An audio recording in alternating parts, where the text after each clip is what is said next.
இந்த பேருணர்வுல பேரானந்தம் இருக்கும், பேரமைதி இருக்கும். அந்த பேருணர்வு இருக்கு. அந்த பேருணர்வை விட்டா எங்க பார்த்தாலும் ஒளி வெள்ள இந்த உலகமே இல்லை. நான்கிற நினைப்பும் எனக்கு இல்லை, சுவாமிங்கிற நினைப்பும் இல்லை. அந்த இடத்துல ஒரு pulsating divine effulgence, waves and waves like an ocean. ஒரு பெரிய கடல் மாதிரி ஒளி வெள்ளம் ஒரு துடிப்போட இருக்கு. அது நம்ம மனித எல்லைக்கு அப்பாற்பட்ட ஒரு உயிர் துடிப்பு. எது எனக்கு கம்ப்ளீட்டா மறந்துட்டே கொஞ்ச நேரம் எனக்கு அந்த பிரஜையே இருந்ததா, மூர்ச்சியான எனக்கு அதெல்லாம் ஒண்ணுமே ஞாபகம் இல்லை. திரும்ப ஒரு ஃபியூ செகண்ட்ஸ்ல பார்த்தா அவர் உட்கார்ந்துருக்க.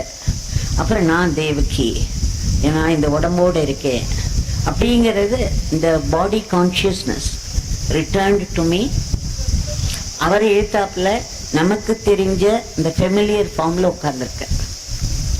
ஸோ நம்மளுடைய லிமிட்டேஷனையும் காமிச்சு அவருடைய லிமிட்லெஸ்னஸ், அதாவது எல்லையில்லாத ஒரு பெரு ஒளி, அவருடைய உண்மையான சொரூபம் அதுதான் அப்படிங்கிறத ஒரு பேருணர்வு மூலமா என்னை உணர வச்சு அன்னைக்கு அந்த ஒரு டிராமா அவர் ஆடினது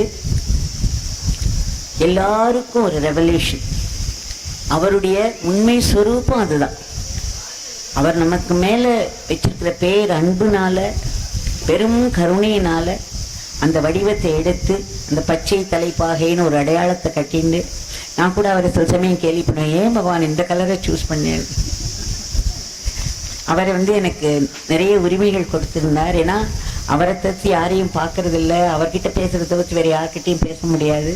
24 மணி நேரமும் அவரோடு இருக்கும் பொழுது நம்மளால இருக்க முடியாது. சாதாரணமா ஒரு கிருஷ்ணனோட யசோதை இருந்தாள்னா யசோதையை இருக்க விட்டார்.